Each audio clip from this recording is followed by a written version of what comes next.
Apa yang terjadi ketika seorang miliarder teknologi yang menghabiskan 15 tahun dalam isolasi membangun kerajaannya, tiba-tiba pulang ke rumah untuk makan malam keluarga dengan mobil butut, mengenakan kemeja kotor penuh noda, dan mengatakan kepada keluarganya bahwa gugatan hukum telah mengambil segalanya.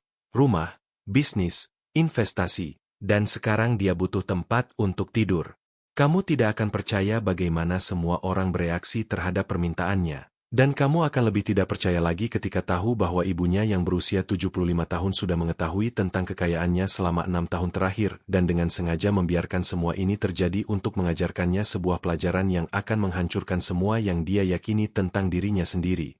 Tulis di kolom komentar dari mana kalian menonton cerita ini.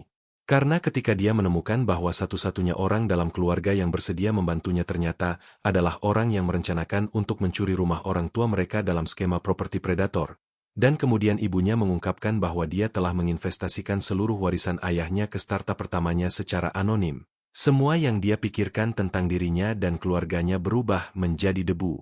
Hari Minggu di bulan Oktober itu terasa sangat hangat untuk musim ini. Salah satu hari ketika alam seolah mencoba menipu waktu, menggambarkan akhir musim hujan seperti perpanjangan musim panas. Di jalan pinggiran kota yang tenang dengan halaman rumput sempurna dan rumah-rumah bata yang rapi, sebuah sedan tua melaju perlahan. Mobil itu tertutup karat di bagian tepinya, bertahan hanya dengan doa dan selotip, dan catnya sudah mengelupas begitu parah sehingga tidak mungkin lagi mengatakan warna aslinya. Kaca depan dihiasi retakan panjang di sisi penumpang.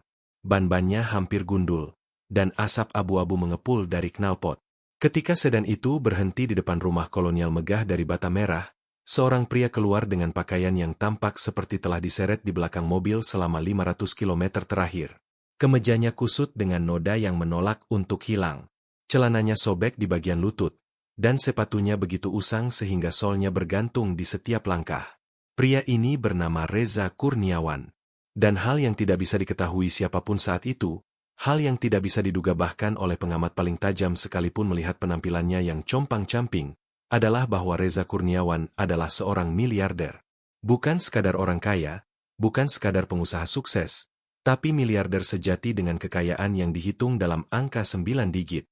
17 tahun terakhir dia habiskan di Surabaya, membangun kerajaan teknologi dari ketiadaan total, mendaki dari kemiskinan menuju kekayaan yang kebanyakan orang bahkan sulit membayangkan. Dia terbang dengan jet pribadi, memiliki beberapa rumah di berbagai kota, menghasilkan dalam sehari lebih banyak dari yang rata-rata orang Indonesia hasilkan seumur hidup. Kekayaannya begitu mengesankan sehingga seluruh tim konsultan keuangan bekerja hanya untuk mengelola portofolionya. Tapi saat ini, berdiri di jalan masuk menuju rumah orang tuanya, Reza Kurniawan tampak seperti orang yang tidak punya sepeser pun di sakunya. Faktanya adalah Reza selalu merasakan kekosongan di dalam dirinya. Bahkan di puncak kesuksesannya, ketika dia memiliki segalanya, uang, status, pengakuan, ketika setiap kesepakatan yang dia sentuh berubah menjadi emas, ketika investor berebut untuk kesempatan bekerja dengannya, ketika majalah teknologi menulis artikel tentangnya menyebutnya visioner, bahkan saat itu Reza merasa sangat kesepian. Dan dia mulai percaya bahwa kesepian ini bukan kebetulan. Dia sampai pada keyakinan bahwa keluarganya, orang-orang yang dia tinggalkan ketika 17 tahun lalu pergi ke Surabaya untuk membangun mimpinya, mencintainya hanya untuk apa yang bisa dia lakukan untuk mereka. Untuk uang yang dia kirim, untuk hadiah yang dia berikan, untuk status yang diberikan oleh hubungan dengan kerabat sukses. Tapi mereka tidak pernah mencintainya hanya karena dia Reza, hanya karena dia anak mereka, saudara mereka, keponakan mereka. Pikiran ini menghantuinya selama bertahun-tahun, meracuni setiap kesuksesan, mengubah setiap pencapaian menjadi kemenangan kosong. Dan akhirnya Reza menyusun sebuah rencana. Ini adalah rencana yang lahir dari keraguan, dipupuk oleh kecurigaan, dan dilaksanakan dengan presisi seseorang yang telah menghabiskan 17 tahun mempelajari strategi dan memanipulasi pasar. Dia akan pulang diam-diam, tapi bukan sebagai dirinya sendiri. Dia akan pulang sebagai pecundang, sebagai orang bangkrut, sebagai seseorang yang kehilangan segalanya. Dia akan mengatakan kepada mereka bahwa gugatan hukum mengambil perusahaannya, bahwa rumah disita, bahwa bisnis runtuh, bahwa dia tidak punya apa-apa, dan dia akan mengamati bagaimana mereka memperlakukannya ketika dia tidak punya apapun untuk diberikan kepada mereka. Ini adalah ujian, percobaan yang akan secara final menunjukkan kebenaran tentang siapa dalam keluarganya yang benar-benar mencintainya, dan siapa yang hanya mencintai uangnya. Apa yang tidak diketahui Reza, berdiri di jalan masuk itu dan menatap rumah megah tempat keluarganya berkumpul untuk makan malam minggu, adalah bahwa ujian ini akan menjadi ujian terpenting dalam hidupnya, tapi sama sekali tidak seperti yang dia harapkan. Pintu depan terbuka sebelum dia sempat mengetuk. Di ambang pintu berdiri ibunya Siti Kurniawan. Usianya sudah di atas 70, rambutnya putih, ditata seperti yang dia kenakan selama puluhan tahun, gaun dengan motif bunga lembut, mata dengan warna coklat hangat yang sama seperti yang selalu ada. Sejenak, hanya sejenak, sesuatu berkilat di tatapannya, pengenalan, pengetahuan akan sesuatu. Tapi itu berlalu begitu cepat sehingga Reza hampir melewatkannya. Dia memeluknya, menahannya mungkin 3 detik lebih lama dari biasanya, lalu mundur. "Masuklah, sayang," katanya. Suaranya hangat tapi terkendali. "Semua orang ada di sini." Rumah itu berbau seperti selalu berbau di hari Minggu. Aroma ayam goreng dengan kulit renyah, roti yang baru dipanggang, pai apel yang masih hangat. Ini adalah aroma keluarga, aroma rumah. Tapi ketika Reza melangkah melewati ambang pintu, perutnya terasa kaku karena kecemasan. Dia tahu apa yang akan terjadi sekarang. Dia telah melatih ini ratusan kali di kepalanya. Ruang makan penuh. 2 kakak perempuannya Mira Santoso dan Dewi Purnama sudah duduk di meja. Tas desainer mereka diletakkan rapi di kursi di belakang mereka. Mira mengenakan setelan Prada meskipun ini hanya makan malam keluarga. Kuku Dewi baru dimanikur, perhiasannya mahal dan dipilih dengan cermat. Mereka berhasil dalam hidup masing-masing dengan caranya sendiri.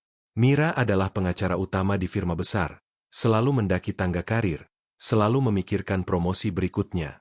Dewi mengelola jaringan butik pakaian mahal, yang berarti koneksi konstan dengan klien kaya, kehadiran konstan di masyarakat kelas atas, pikiran konstan tentang kontrak berikutnya. Mereka mengangkat pandangan ketika Reza masuk, dan senyum membeku di wajah mereka. "Reza," kata Mira, berdiri. "Kami tidak tahu kamu pulang." "Aku juga tidak tahu," jawabnya pelan. Dan kata-kata itu adalah hal paling jujur yang akan dia ucapkan sepanjang malam. Dia tidak berencana merasa begitu aneh, begitu terlepas dari dirinya sendiri. "Aku perlu mengatakan sesuatu kepada kalian semua." Ibunya duduk di kepala meja. Bibi dan paman yang membantu di dapur mulai memasuki ruang makan. Saudaranya Dimas, yang baru masuk melalui pintu belakang, tangannya masih kotor setelah bekerja di kebun sepanjang hari, berhenti ketika melihat Reza. Tidak seperti yang lain, Dimas tidak membeku. Dia tersenyum lebar, benar-benar senang melihat adiknya.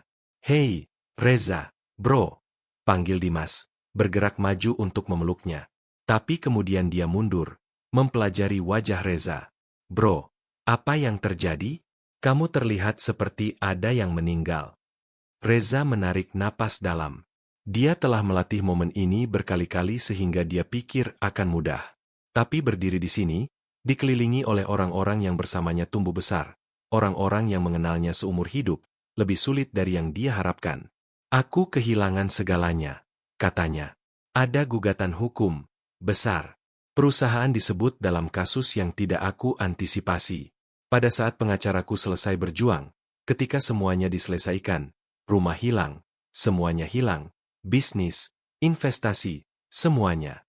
Aku bangkrut, dan aku butuh tempat tinggal beberapa bulan sampai aku bisa mencari cara untuk bangkit kembali." Ruangan tenggelam dalam keheningan. Bukan keheningan yang penuh pemikiran, bukan keheningan simpati, tapi keheningan dingin dan berat yang seolah menyedot semua kehangatan dari ruangan dan menggantinya dengan sesuatu yang lain, sesuatu yang lebih keras. Mira dengan hati-hati meletakkan garpunya. Dia menatap tangannya sejenak sebelum berbicara. "Itu mengerikan, Reza, sungguh mengerikan. Tapi aku tidak tahu apakah aku bisa membantumu sekarang. Rumahku sangat penuh dengan semua pekerjaan renovasi yang kami lakukan. Dan sejujurnya, kontraktor keluar masuk setiap saat. Itu akan sangat tidak nyaman.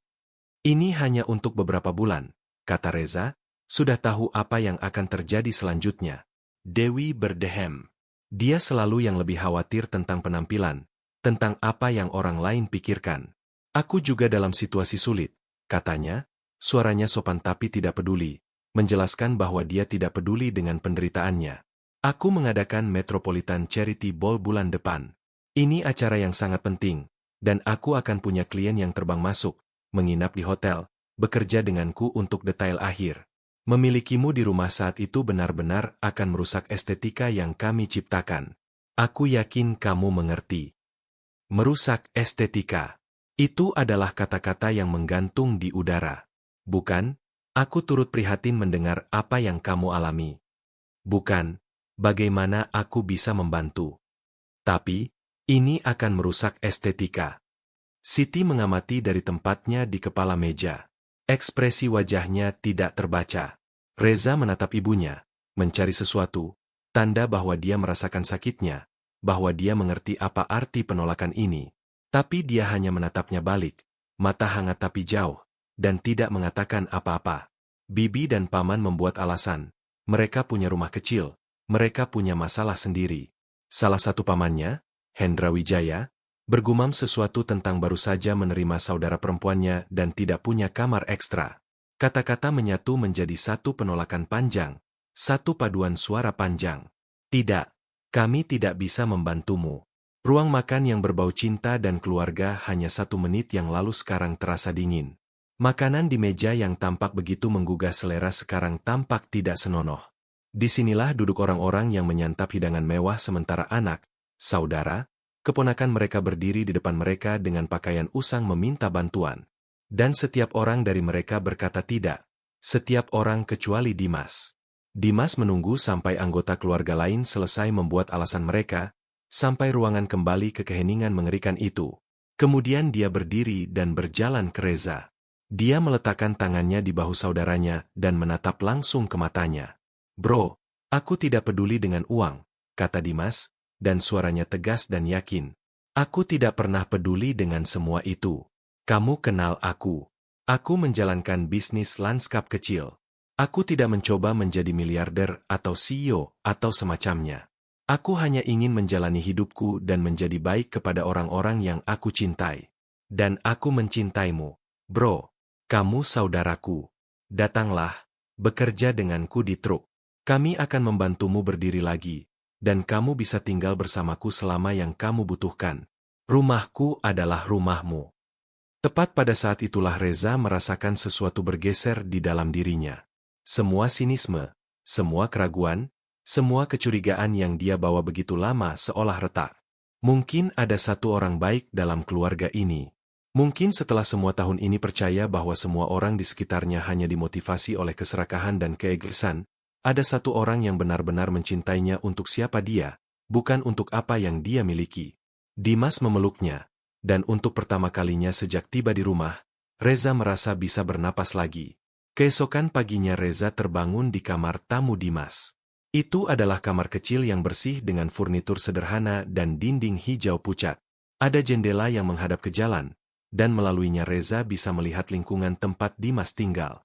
Sederhana, tidak miskin tapi juga tidak kaya. Hanya lingkungan biasa sehari-hari tempat orang-orang biasa sehari-hari menjalani kehidupan mereka. Reza melihat sekeliling kamar dan memikirkan bagaimana dia menghabiskan 17 tahun terakhir mengejar barang-barang, mengakumulasi barang-barang, percaya bahwa selalu lebih baik. Namun di sini, di kamar sederhana ini, tanpa apa-apa selain pakaian di punggungnya dan rasa syukur di hatinya kepada saudara yang menunjukkan kebaikan sejati, dia merasa lebih tenang daripada dalam waktu yang sangat lama. Dimas pergi pagi-pagi untuk bekerja tapi meninggalkan catatan di meja dapur menjelaskan bahwa Reza harus merasa seperti di rumah sendiri, bahwa ada makanan di kulkas, dan bahwa dia akan menjemputnya di siang hari untuk membawanya bertemu dengan timnya. Bisnis lanskap itu kecil tapi sukses. Dimas mempekerjakan sekitar 5 orang yang melakukan segalanya dari memotong rumput hingga desain lanskap kecil. Itu tidak glamor tapi itu adalah pekerjaan jujur. Dan Reza menemukan dirinya tidak sabar untuk melakukan sesuatu yang nyata, sesuatu yang berwujud, sesuatu yang tidak melibatkan ruang konferensi atau panggilan telepon atau berurusan dengan investor yang menginginkan proyeksi kuartalan. Ketika Dimas menjemputnya, dia membawa Reza dengan truknya ke tempat kerja melintasi seluruh kota. Reza menghabiskan hari menyapu daun, memangkas semak, dan mengangkut mulsa. Tangannya yang tidak pernah melakukan sesuatu yang lebih berat dari menandatangani dokumen mulai kapalan. Punggungnya yang tegang dari bertahun-tahun duduk di kursi eksekutif mulai sakit, dan dia menyukai setiap detiknya.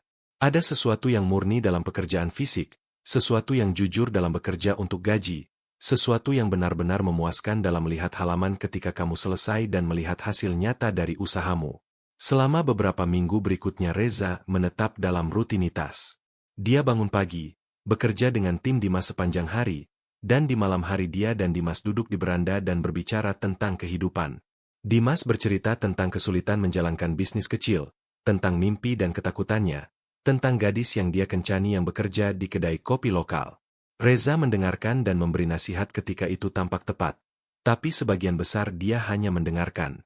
Dan dengan setiap hari yang berlalu dia semakin merasa telah menemukan sesuatu yang nyata dalam hidupnya.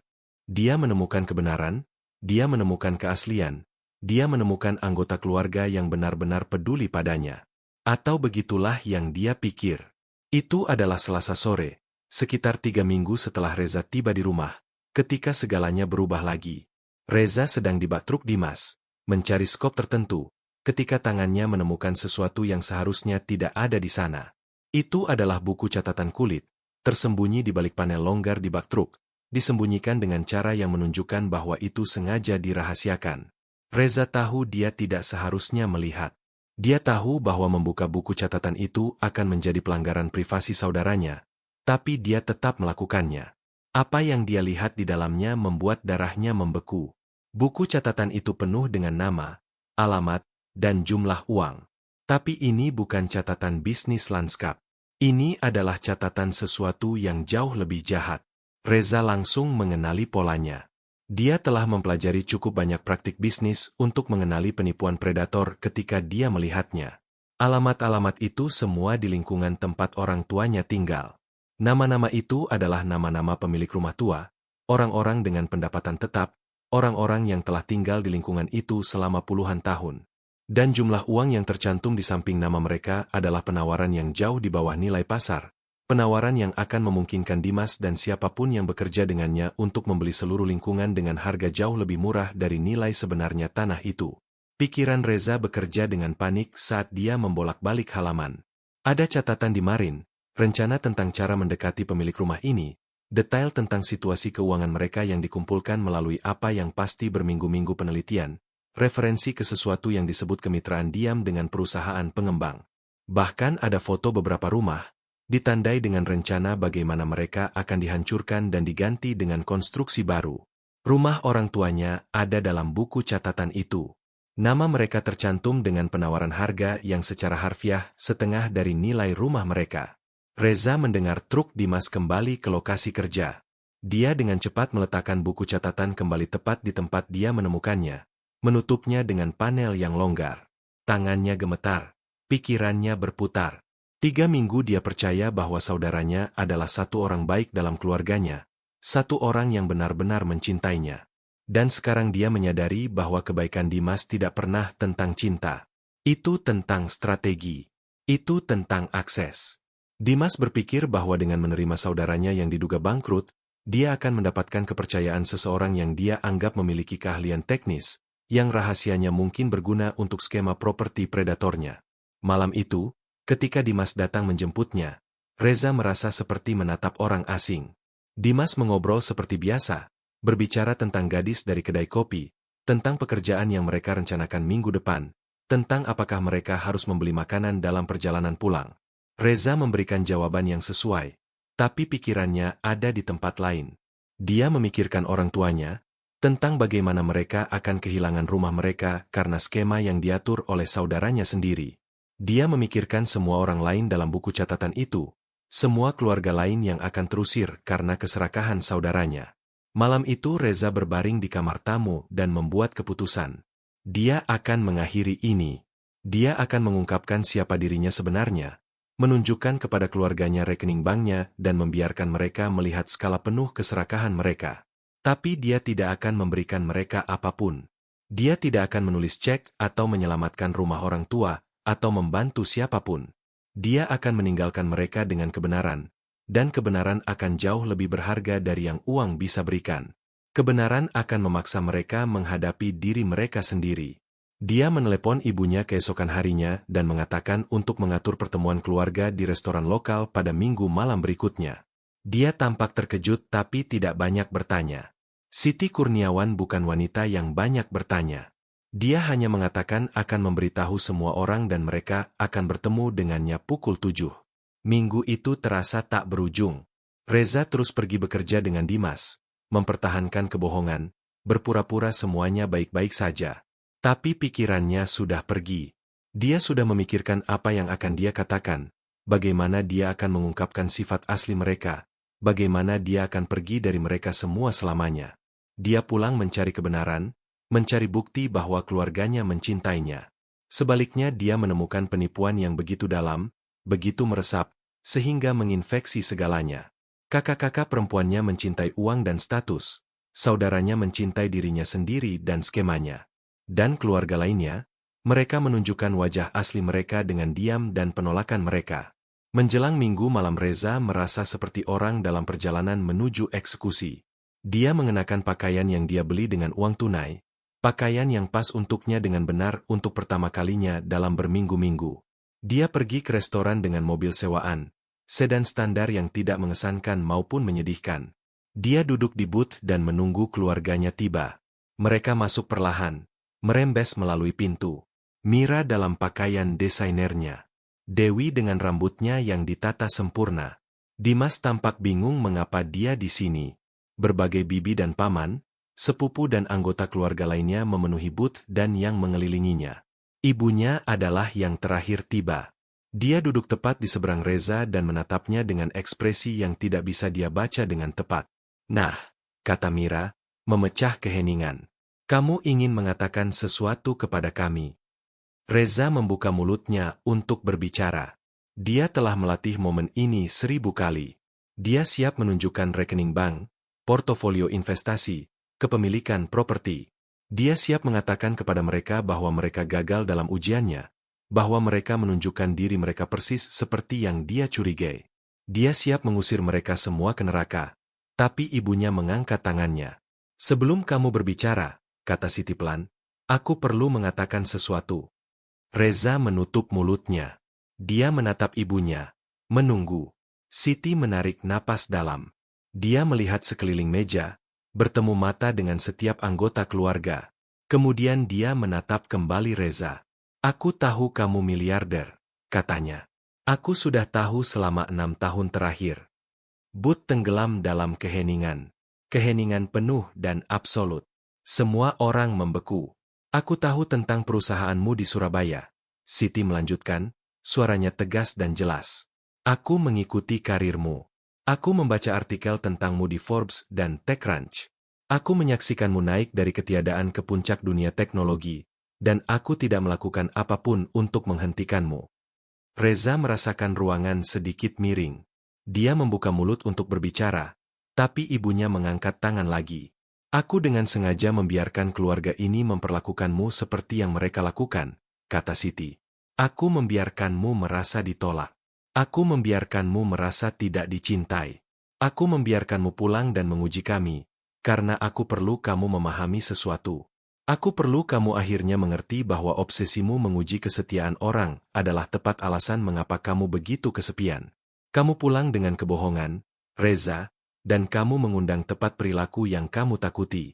Kamu ingin menangkap orang dalam keserakahan mereka. Jadi kamu menciptakan skenario di mana keserakahan akan berkembang. Kamu tidak bisa menjalani hidup memasang jebakan untuk orang dan kemudian terkejut ketika mereka jatuh ke dalamnya. Reza merasakan air mata mulai terbentuk di matanya. Dia tidak mengerti. Dia tidak mengerti semua ini. Ada lagi, kata Siti. Dia mengulurkan tangan melintasi meja dan menggenggam tangannya. Sesuatu yang seharusnya sudah kukatakan padamu sejak lama. Dewi mulai mengatakan sesuatu, tapi Siti membungkamnya dengan tatapan. 17 tahun yang lalu, ketika kamu memberitahuku bahwa kamu akan pindah ke Surabaya untuk memulai perusahaan, aku berpikir untuk menghentikanmu. Aku berpikir untuk memberitahumu bahwa itu terlalu berisiko, bahwa kamu harus tinggal di sini di mana aman. Tapi aku tidak melakukannya. Sebaliknya aku melakukan sesuatu yang lain. Kamu ingat kita kehilangan ayahmu 8 tahun sebelum itu? Kamu ingat polis asuransi jiwa yang dia tinggalkan? Reza mengangguk perlahan. Ayahnya meninggal ketika Reza baru 12 tahun. Uang asuransi cukup untuk membantu keluarga bertahan, tapi tidak cukup untuk mengubah hidup mereka. Aku mengambil uang itu, kata Siti. Setiap peser darinya, dan aku menginvestasikannya melalui kelompok angel investor anonim ke startup pertamamu. Akulah yang percaya padamu sebelum kamu percaya pada dirimu sendiri. Akulah yang bertaruh padamu. Kamu pikir kamu orang yang membangun diri sendiri, Reza? Kamu pikir kamu membangun kerajaanmu dari ketiadaan. Tapi aku sudah mengorbankan segalanya untukmu. Aku sudah membuat investasi terbesar dalam hidupku untuk kesuksesanmu. Reza merasakan sesuatu pecah di dalam dirinya. Dia merasakan seluruh narasi hidupnya. Cerita yang dia ceritakan pada dirinya sendiri selama 17 tahun, hancur menjadi debu. Kamu pulang untuk menghakimi keluarga yang kamu anggap serakah. Siti melanjutkan, suaranya lembut tapi tegas. Tapi yang kamu temukan adalah bahwa yang serakah adalah kamu. Kamu begitu fokus pada apa yang semua orang bisa lakukan untukmu. Begitu fokus menguji apakah cinta orang itu nyata, sehingga kamu tidak pernah berhenti untuk mempertimbangkan apa yang sudah dikorbankan untukmu. Kamu tidak pernah berhenti untuk mempertimbangkan bahwa mungkin orang yang paling mencintaimu adalah mereka yang melakukannya dalam diam, yang percaya padamu ketika kamu tidak percaya pada dirimu sendiri, yang memberikan segalanya dan tidak meminta apapun sebagai balasan. Dia melepaskan tangannya dan bersandar di kursinya. Aku membiarkan kakak-kakakmu menolakmu karena aku perlu kamu mengerti bahwa penolakan ada. Aku membiarkan saudaramu menipumu karena aku perlu kamu mengerti bahwa orang bisa korup, bahkan mereka yang paling dekat denganmu. Aku membiarkanmu menderita karena aku perlu kamu akhirnya mengerti bahwa karakter sejati bukan hanya bagaimana orang memperlakukan yang miskin. Karakter sejati adalah bagaimana orang kaya memilih untuk menghormati kebenaran. Anggota keluarga lain mulai bereaksi, membela diri, menjelaskan, tapi Reza hampir tidak mendengar mereka. Dia duduk sendirian dalam pikirannya sendiri, menyaksikan seluruh fondasi pemahamannya runtuh. Dia pulang untuk mengungkap kebenaran tentang keluarganya. Sebaliknya dialah yang terungkap. Dia pulang untuk menghakimi mereka. Sebaliknya dialah yang dihakimi. Dan bagian terburuk, bagian yang memotong paling dalam, adalah bahwa ibunya benar. Setiap kata yang dia ucapkan adalah kebenaran mutlak. Reza duduk di restoran itu 10 menit lagi, tapi dia tidak berbicara. Dia mendengarkan kakak-kakaknya mencoba menjelaskan, saudaranya dengan putus asa menyangkal tuduhan yang bahkan belum dibuat. Ibunya melanjutkan penjelasan tenang tentang mengapa dia mengatur seluruh skenario ini. Dan dengan setiap kata, dengan setiap penjelasan, Reza merasa semakin bodoh. Dia menghabiskan 17 tahun membangun kerajaan, dan dalam prosesnya dia membangun dinding penjara di sekelilingnya. Dia begitu fokus membuktikan bahwa dia tidak membutuhkan siapapun, bahwa dia bisa melakukannya sendiri, sehingga dia tidak menyadari bahwa hadiah terbesar yang pernah dia terima diberikan kepadanya oleh seseorang yang tidak mengharapkan apapun sebagai balasan. Ketika percakapan mulai mereda, ketika menjadi jelas bahwa tidak ada lagi yang perlu dikatakan, Reza berdiri. Dia menatap setiap anggota keluarganya satu persatu. Dia tidak berbicara, dia hanya menatap mereka. Dan kemudian dia keluar dari restoran itu dan tidak pernah kembali. Dia tidak menulis cek untuk menyelamatkan rumah orang tuanya. Dia tidak berinvestasi dalam bisnis kakak-kakaknya. Dia tidak menggunakan sumber dayanya untuk mengangkat keluarganya atau membantu mereka dengan cara apapun. Sebaliknya dia meninggalkan mereka dengan apa yang ibunya katakan. Dengan apa yang bisa mereka miliki selama ini jika mereka hanya jujur, jika mereka hanya mencintainya karena siapa dia, bukan karena apa yang bisa dia berikan kepada mereka. Dia meninggalkan mereka dengan kebenaran. Dan kebenaran, ternyata, adalah hal yang jauh lebih kuat dari yang uang bisa berikan. Apa yang Reza pelajari saat itu, duduk di restoran dikelilingi orang-orang yang membesarkannya, adalah bahwa jika kamu menghabiskan hidupmu mencari alasan untuk tidak mempercayai orang, kamu akan selalu menemukannya. Kamu akan menemukannya bahkan jika kamu harus menciptakan kebohongan sendiri untuk membuatnya muncul. Kamu akan menciptakan skenario yang dirancang untuk mengungkap yang terburuk dalam sifat manusia. Dan sifat manusia, menjadi seperti apa adanya, akan patuh.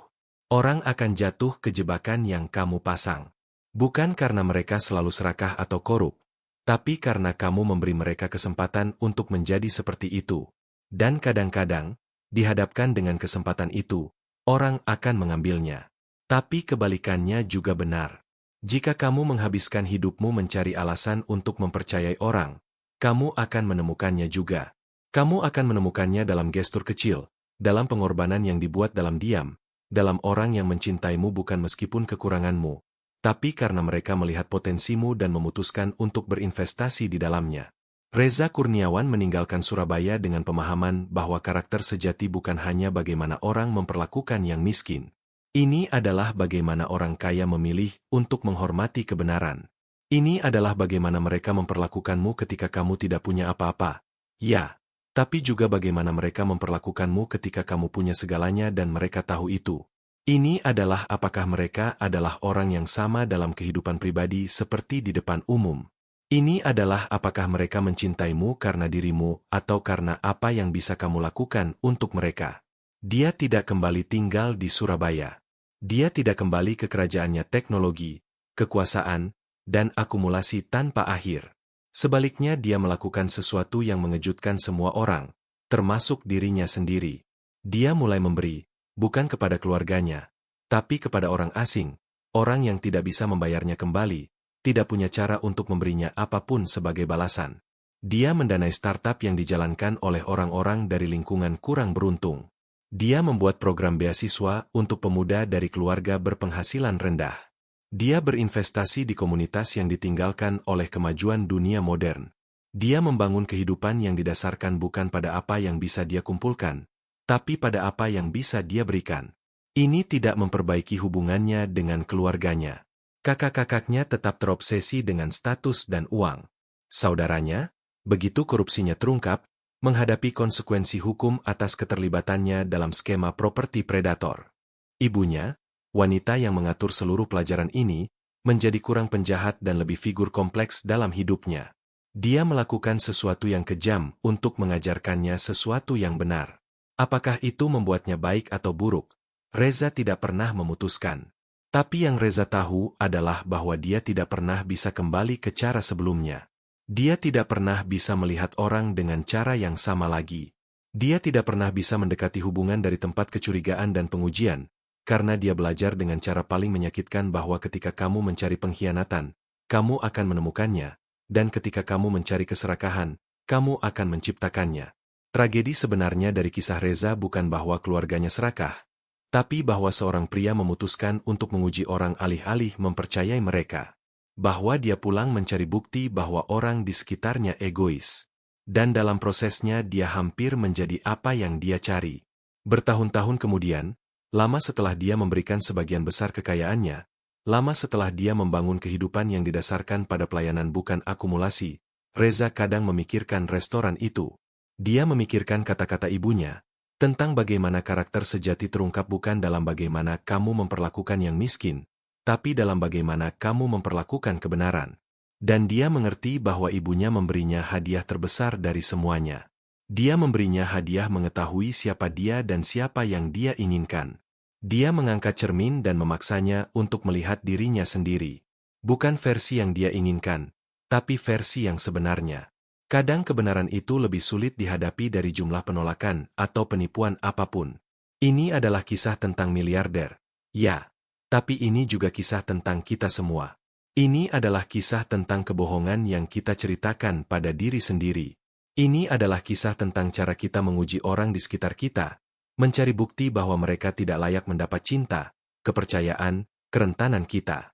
Ini adalah kisah tentang bagaimana kesepian melahirkan ketidakpercayaan, dan ketidakpercayaan melahirkan lebih banyak kesepian dalam siklus tanpa akhir. Tapi ini juga kisah tentang penyelamatan. Ini adalah kisah tentang seorang pria yang menyadari bahwa kekayaan terbesar yang bisa dia miliki bukan di rekening banknya, atau portofolio investasinya. Itu ada di momen ketika dia akhirnya mengerti bahwa wanita yang paling mencintainya sudah membuktikannya dengan mengorbankan segalanya untuknya. Bukan karena dia layak, bukan karena dia mendapatkannya, tapi hanya karena itulah yang dilakukan ibu. Mereka mencintai anak-anak mereka bahkan ketika anak-anak mereka bodoh. Mereka percaya pada mereka bahkan ketika mereka tidak percaya pada diri sendiri. Mereka membuat pengorbanan yang tidak pernah mereka harapkan untuk dikembalikan. Ini adalah kisah yang tinggal bersamamu. Ini adalah kisah yang membuatmu memikirkan orang-orang dalam hidupmu sendiri. Membuatmu berpikir apakah kamu mencari alasan untuk mempercayai mereka, atau alasan untuk tidak mempercayai mereka. Membuatmu berpikir tentang waktu ketika kamu menguji orang, baik secara langsung maupun tidak langsung. Dan apa yang diungkapkan ujian itu? Apakah mereka mengungkapkan kebenaran tentang orang lain, atau mengungkapkan kebenaran tentang dirimu? Ini adalah kisah yang mengingatkan kita bahwa kadang orang yang paling kita curigai adalah mereka yang sudah melakukan paling banyak untuk kita. Dan itu adalah pelajaran yang layak diingat.